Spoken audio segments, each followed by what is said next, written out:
আজকে তোমাদেরকে বিপরীত ফাংশন কিভাবে করতে হয় সেটা একটু দেখাবো। দেখো, বিপরীত ফাংশন করতে গেলে তোমার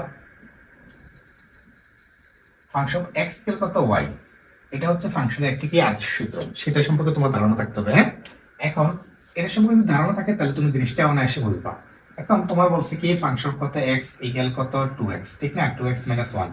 এই ফাংশনটি এত হলে এটা বিপরীত ফাংশন অফ কত এক্স কত হবে, এটা বের করতে বলছে। ঠিক আছে, তাহলে এখন দেখো, তুমি এই অঙ্কটা করতে গেলে মানে বিপরীত ফাংশন এক্স বের করতে গেলে তুমি প্রথমে কি এটা সাহায্য লাগবে। তাহলে আমরা জানি যদি বলে আমরা এই ফাংশনটা লিখি ফাংশন এক্স ইকুয়াল কত ওয়াই, ঠিক না? এখন যেহেতু কি এফ ইনভার্স 1 আনতে হবে, ঠিক না? তাহলে এখানে তো আর এফ ইনভার্স 1 নাই, ঠিক না? এখন আমরা যদি উভয়পক্ষে কি এফ ইনভার্স 1 দ্বারা গুণ করি তাহলে ফাংশন এক্স ইকুয়াল কত বিপরীত ফাংশন কত ওয়াই। এই এফ ইনভার্স 1 কে বিপরীত ফাংশন কত বলে। এখন এই এই এফ আর এই এফ ইনভার্স যদি ক্যান্সেল করি তাহলে থাকে কি এক্স ইকুয়াল কত বিপরীত ফাংশন কত ওয়াই। এটাই তো নাকি?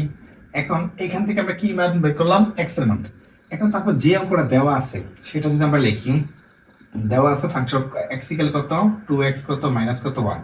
এখন এই ফাংশন এক্স এর পরিবর্তে আমরা কি লিখতে পারি ওয়াই, ঠিক না? তাহলে এখন ওয়াই যদি লিখি তাহলে এখানে 2x কত মাইনাস কত 1, মাইনাস 1টা যদি এই সাইডে আনি তাহলে কি y প্লাস কত 1 ইকুয়াল কত 2x, ঠিক না? এখন এক্সট্রা যদি রাখি তাহলে y প্লাস কত 1 বাই কত 2, যাতে এটা গুণ অবস্থা আছে তাহলে ভাগ হবে, ঠিক না? এখন এইখানে যে আমরা কি x এর মান বের করলাম, এই x এর জায়গায় আমরা কি লিখতে পারি এই x এর মানটা, ঠিক না?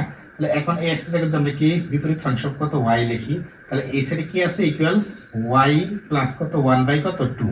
এখন আমার বের করতে হবে ফাংশন কত বিপরীত ফাংশন কত x, আমি বের করছি কি বিপরীত ফাংশন কত y। তাহলে এই f ইনভার্স ঠিক থাকবে, এই y এর জায়গায় যদি আমি কি x লিখি তাহলে যত জায়গায় y আছে তত কি লিখবো x প্লাস কত 1 বাই কত 2। এই হচ্ছে তোমার কি বিপরীত ফাংশন নির্ণয় করার কৌশল। আশা করি ক্লাসটা বুঝতে পারছি। আল্লাহ হাফেজ।